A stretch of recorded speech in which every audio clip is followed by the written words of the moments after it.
So I'm going to show you how to make an underwater microphone out of some stuff that you have in your audio kit and a little thing you probably don't. This is leak seal. I've recently run across it in more mainstream like hardware stores. Oh, and you're in my kitchen. Isn't this exciting? So we're going to cook it up, right? So that's my dog when you're going to hear ticky-tacking around. But this was normally sold in air conditioning stores for sealing condensate pans, because when you run an air conditioner, it makes moisture because it pulls the humidity out of the air. And then the condensate pans are usually made of aluminum or some sort of metal that would rust out. And even some of the plastic ones would get holes. This is spray rubber. Oh, ooh, yeah. Anyway, so we're going to be working with this and a 1/4-inch audio cable, some contact microphones, and electrical tape, which is over there. Oh, I'm still wearing my headphones. Sound check, because sound, right? What do we do? Anyway, let me grab that. So, electrical tape. What we're going to do here, I'm going to focus this down here now.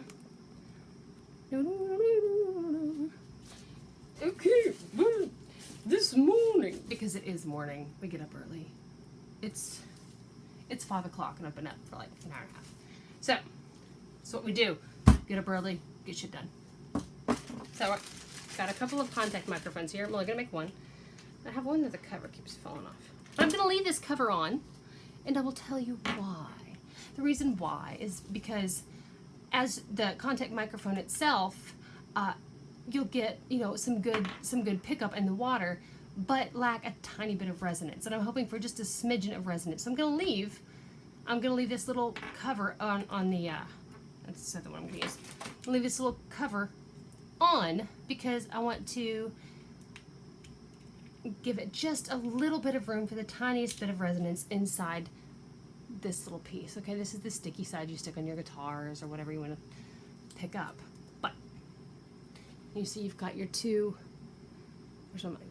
got the 2 wires soldered on. We're going to seal these in, and then we're going to seal this on, and then seal to the cord so we don't get water in when we're going to dump it in the lake. Okay, so first things first, go to a hardware store. Get this. It comes in different colors. If they'd had it in red, I would have been having so much fun. But, so, I've already been doing plenty of shaking. What? You need a couple of coats to get things sealed really well. And with anything, when you're going to be spraying with anything, spray paint, spray for glues or anything, start moving before you hit. Let's do slow-mo. Ready? Yeah, I'm gonna spray. See how I'm moving first. Okay. Anyway, so it's move, spray, move, spray. But we're gonna do it closely over the top of here. So, this morning we're going to take and spray. And it's delicious. Gotta do mine to the top. I'm in the kitchen, right? So, I'm gonna spray. Okay, that coat we're going to let dry. But that's just the first coat. And I've put, of course, a trash bag down on top of my kitchen counter so I don't ruin the counter and, so I don't ruin the counter. While that's a-working, we're going to pick the end of the microphone cord, or the cord we're going to use. I think this one's a lovely end, although this end was nice to me the other day. But, anyway. So I've got an end because I'm going to be using a Zoom recorder. It's actually picking up sound right now.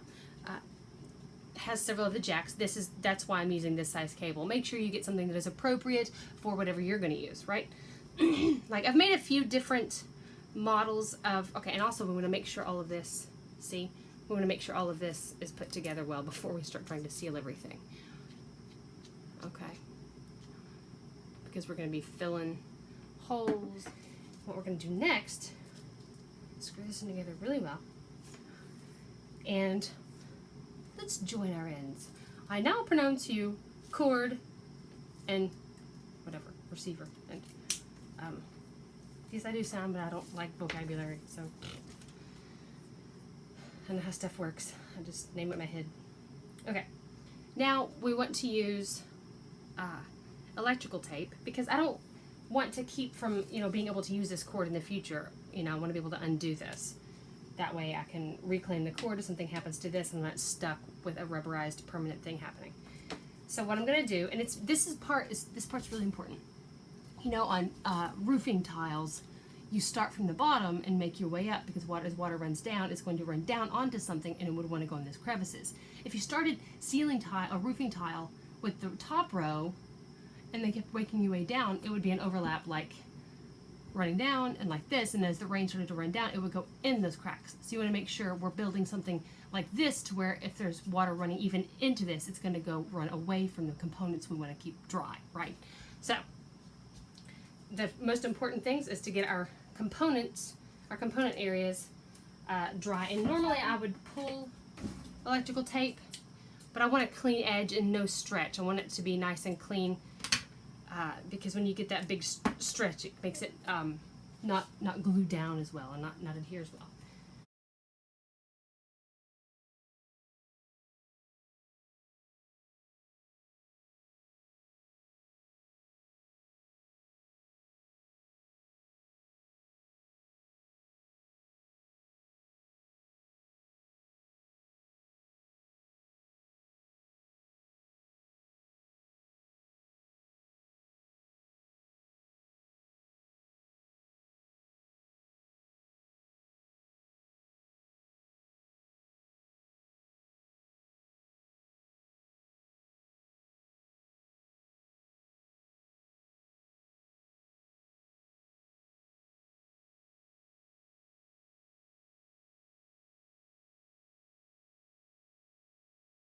Okay, so it's been like 3 or 4 days, and I've let the cord cure. It's sitting in the sink right now. It's been working fine. Here it is finished. I'm actually using the zoom, so I'll show you the sound in just a second. Here, completely dried. The rubber, you know, all the way onto the cord. And then transition up to the piezo mic.